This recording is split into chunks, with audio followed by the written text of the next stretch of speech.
Well, I am delighted to bring you, well, the mastermind, one of the masterminds of the International Game Book Day, and also book writer extraordinaire, game book enthusiast, and goodness, well, he's had a long and illustrious career.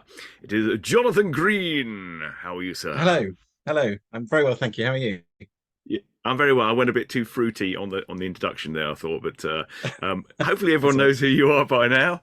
Hopefully, hopefully. And If not, they're about to and find out. So, Yeah, indeed, indeed. Well, if you don't know, Jonathan has been writing since how old were you when you wrote your first game book?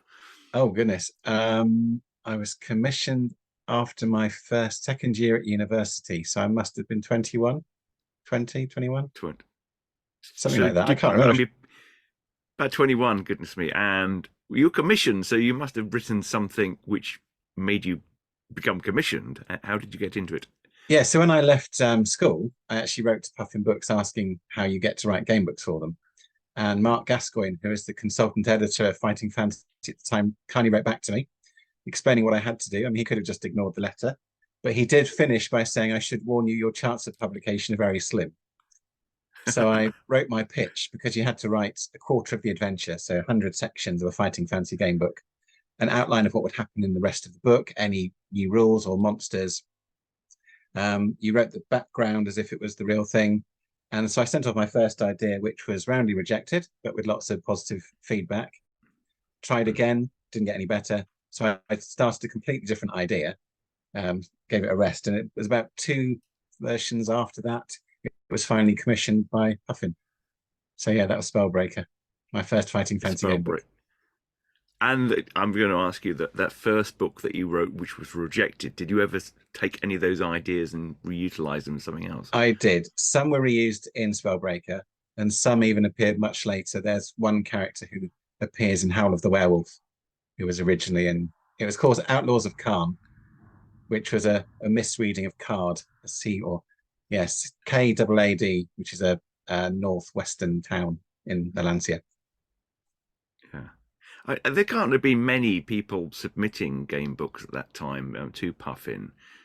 Were they kind of, or were they? I Did don't they know. That's a ask good lots of question. people? That's something I don't actually know. Maybe I should find that out for you either here before it goes to print. You could have been I the only remember. one doing it. So they're kind of, Well, oh well, you have to apply. You have to do this. No one's ever done this before or since. So let's make something up for I Jonathan. think quite a lot of the original authors, when Steve and Ian got other people in to help keep up the production, and because at one point they're publishing a new adventure every 2 months, which is just Yeah. incredible. Um, they got lots of employees from Games Workshop who were working with them and knew what was going on to write them. So people like Jamie Thompson, that was how he got involved. But by the time I was writing for the series, Keith Phillips had written one, and he was a teacher. So there must have been other people applying as well. And I do know that there are people still applying at the end when Puffin pulled the plug back in '95. Although obviously it's been reprinted since, well, twice since then, the series. Um, yeah, so I'm not actually sure how many submissions they got. I might have to ask Mark that. Yeah, that'd be interesting. And whatever happened to them all? Um, Yes. Well, some of the ideas which other people, established writers, had and weren't commissioned for one reason or another, are actually listed in You Are the Hero, my history of fighting fancy game books. So it does, some of those adventures are outlined in there. oh, fantastic. You've got two of those books. I mean, is there three in the pipeline? So the third one has just come out from the proofreader. But when I say it's the third, it's the first two re-edited, combined, some bits cut out, some new content added, particularly with the last couple of years, last 5 years since the last one was published.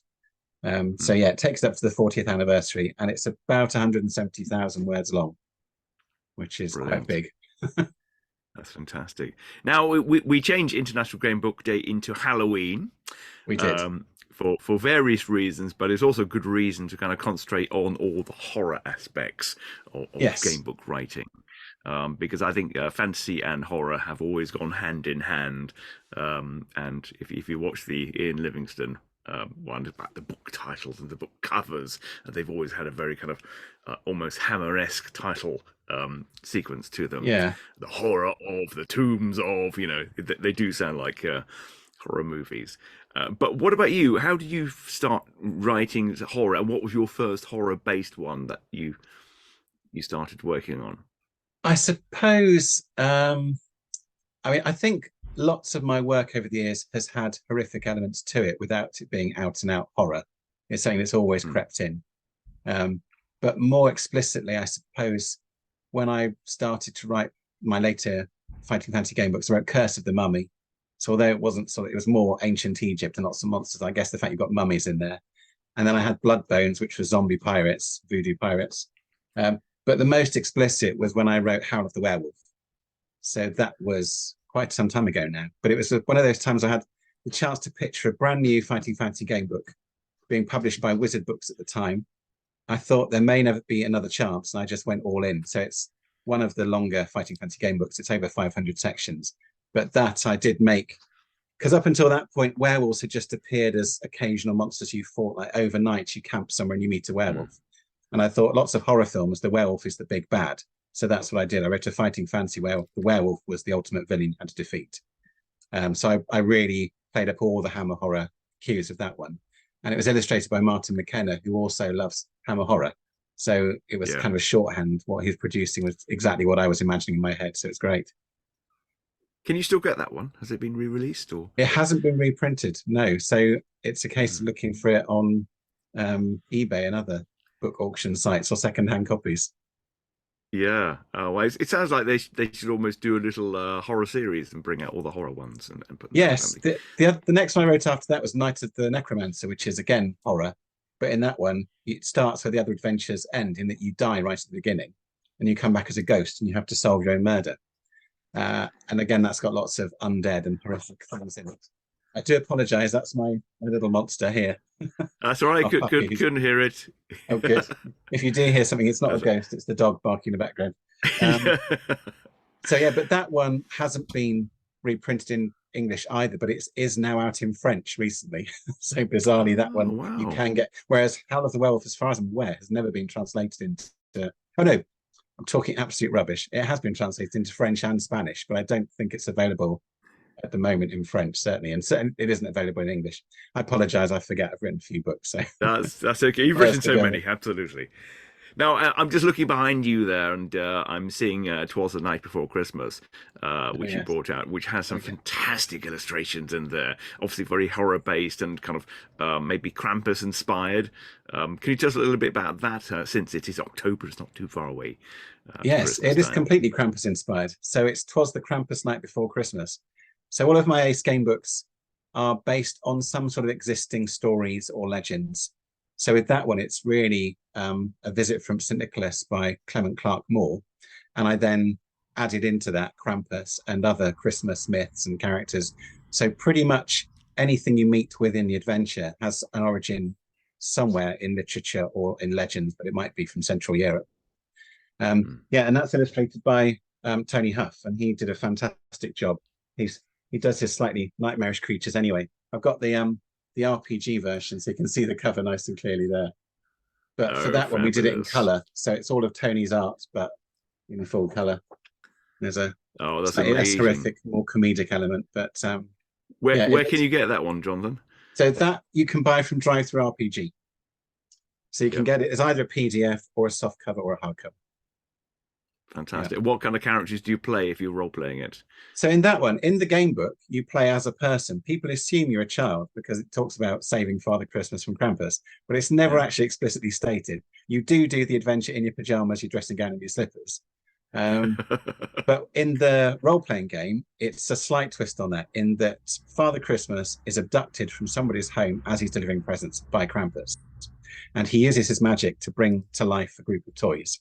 So the heroes of the adventure are the toys, and they have to set out to save him.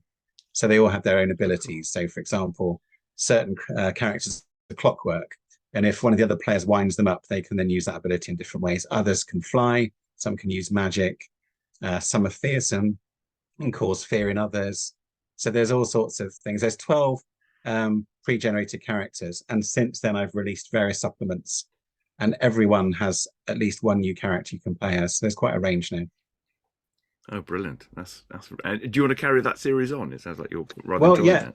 that was the first one I did. It wasn't the first idea I had for a Ace Gamebook role-playing game, but yes, I have it continued it. So there are various supplements you can get. So there's the Lion, the Snitch, and the Wardrobe is one that's a PDF. Um, the Nutcracker and the Mouse King, and then I've also done Christmas in July, which you can get as a book. So that's a Oh, separate brilliant! campaign. So that's a Christmas themed role-playing game. You can play that one in the summer. And then last year I published the Twas Adventure Calendar. So it's for Oh, every day of December, fantastic! there's new content for the game. Oh, So it's fantastic! different scenes, different characters, new magic. So yeah, there's quite a bit, and I'm slowly adding to it all the time. That's brilliant. Well, that's a great idea. And then the other one, your latest big horror title, actually not most later. We'll come on to that in a moment. But Dracula Yes, is a big fascinating one. one. Your huge tome of Yes, Dracula, and that's a very ambitious product because you're kind of playing different characters and you're trying to be as faithful as you can to the book as well. How did that that's come right. Yeah. about? And Well, some of when I first started doing these, people said, "Oh, you should do Dracula." I thought, "Oh no, Dracula's been done to death by so many people. I'm not interested." And then obviously the thought sort of percolated. And one of the things I've read Dracula a few times now, but I read it years ago when I was studying English literature at university. And the thing which winds me up about lots of the films is they make Dracula this misunderstood romantic hero, even though he's a mass murderer. Um, and I wanted to make Dracula the villain again, make him the bad guy. And also another character who gets off really badly in lots of the films is Jonathan Harker, because he's kept prisoner by Dracula's brides and he's tortured. hmm, And yet, when you consider what he's gone through, he still manages to escape from Transylvania. I mean, he escapes from the castle, gets to the nunnery where he's then brought back to better health. But you know, yeah, the ordeal he goes through, he's actually a really tough character. So obviously, these ideas percolated away. And in the end, what I did was it's a much closer adaptation than many of my Ace game books, but there's still a lot of new content in there, or I've extrapolated and expanded on things. For example, there is a story called Dracula's Guest, which many people think is the excised first chapter of Dracula, and it was published yeah. posthumously. So I brought that back into the book. I've brought in Bram Stoker's original ending for the book as well. So if you know that, you'll know what to expect. And if you don't, I'll leave that as a Yeah. surprise. Some of the characters, so for example, when Jonathan Harker first goes to Dracula's castle, he's met by somebody driving a coach, and it's implied that that is actually Dracula himself, and there are no servants. Whereas I've changed things slightly, so that's one of his henchmen who has his own Yeah. dark secrets, which you discover later on.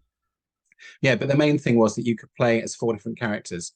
So you can play as Jonathan Harker, Mina Murray, or John Seward, and you obviously only experienced the adventure from their point of view, and that played up to the epistolary style of the original novel, where there's the characters don't actually come together until much later on. They've all had their own experiences of weird stuff going. Obviously, Jonathan Harker's stuck in Transylvania, but then Mina Murray is with her friend Lucy Westenra in Whitby, where Lucy gets ill. Nobody quite understands why, and they see weird Yeah. things going on in the graveyard there. And there's the wreck of the Demeter with the big dog that escapes from the ship.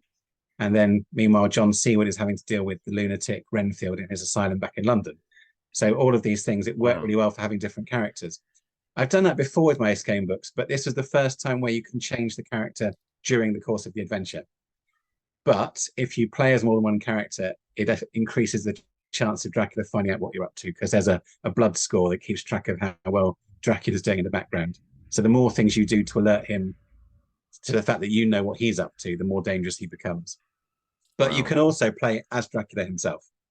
And it starts in the 15th century and goes right through to the end of the novel. And uh, I slightly took inspiration from Kim Newman's Anno Dracula, where in that one, Dracula has defeated the vampire hunters and he's married Queen Victoria, the widow of Windsor, as she's called. So he basically wants to become King of England.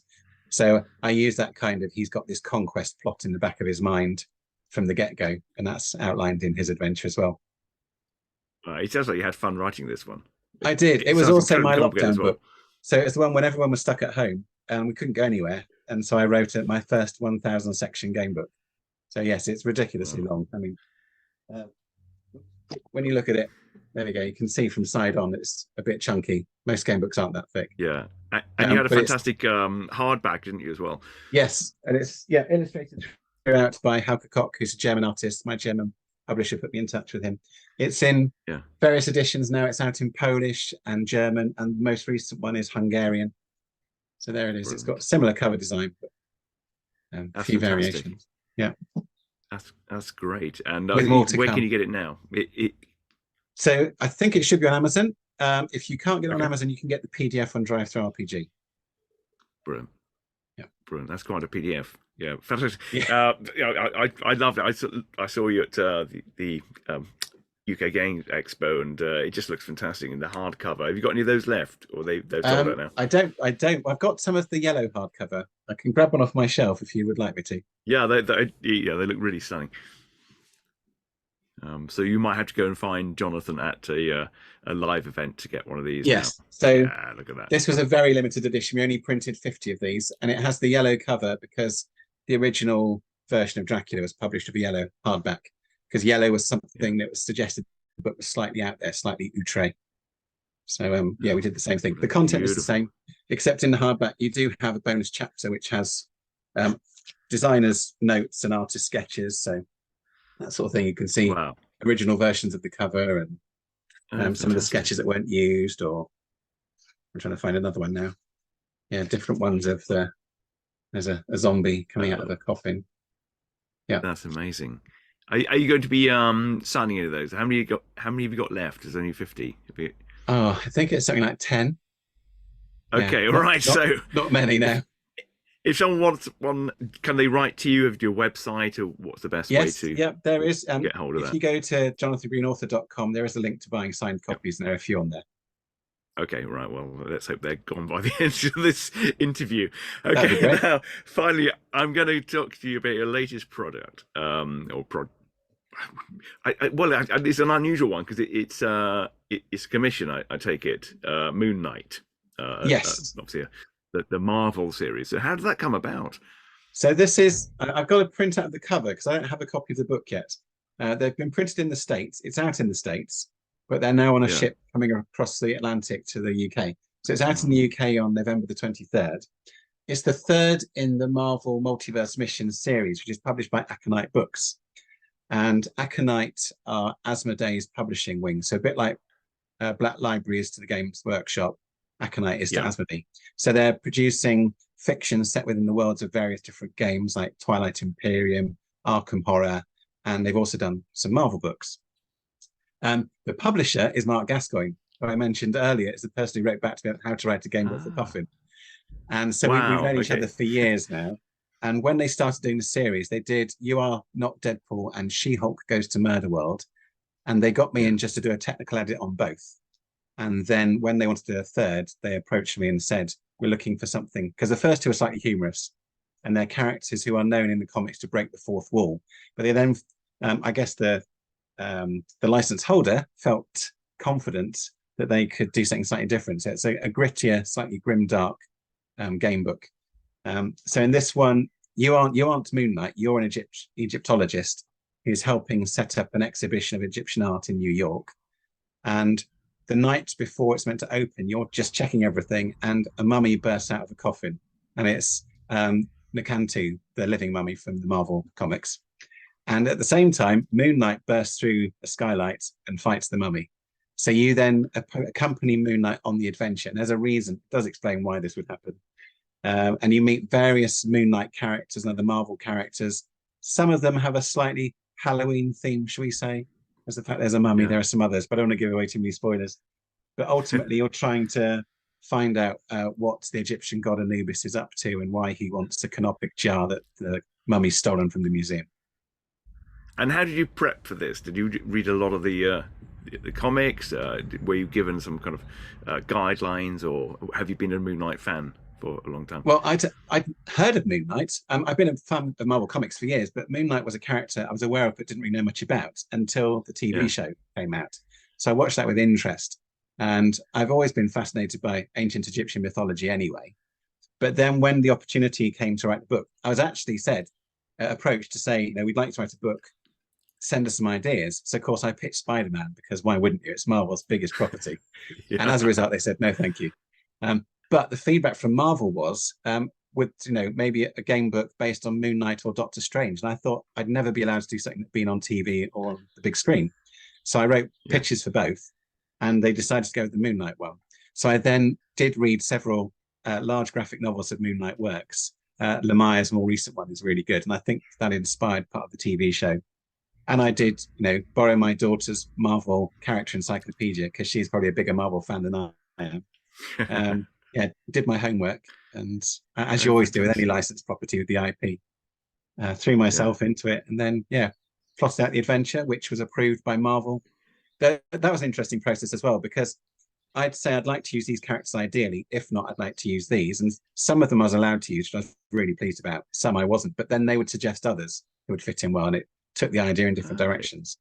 So there are quite a lot of Marvel heroes and villains in the book, which is nice. So that sounds amazing. And this is coming over to you. So when they arrive, are they going to publish? Where are they off to? The books? They will be in bookshops and all over the place. I mean, places like Forbidden Planet in London should be stocking it. You'll be able to get it online on Amazon. You can get the ebook already. That was released at the same time as the paperback in the States. So there are some reviews up on Amazon UK already for it. But physical copies will be end of November. And are you going to any conventions where people can get a signed copy? So I'm going to Dragon Meet at the start of December, and I will be signing some Moon Knight books there. I will also be going to UK Games Expo next year, and Aconite Books had a stand at Expo this year, so there's a good chance I'll be signing some there, I would think, as well. And also by then, hopefully, my next Aconite book will be out, which is another horror-themed one. So it's an Arkham horror game book. So in that one, you're one of the investigators from the game. You can choose one of three, and it's called The Darkness Over Arkham.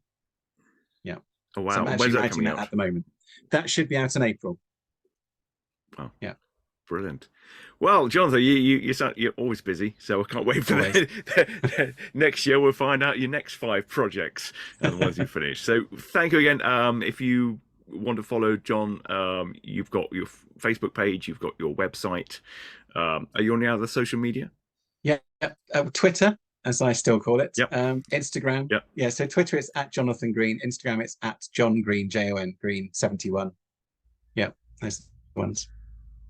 Fantastic. Well, thank you again for your time. Wonderful to see you, and thanks for co-organising this amazing day. And, well, thank you, and likewise for your hard work with interviews. Thank you. Oh, thank you.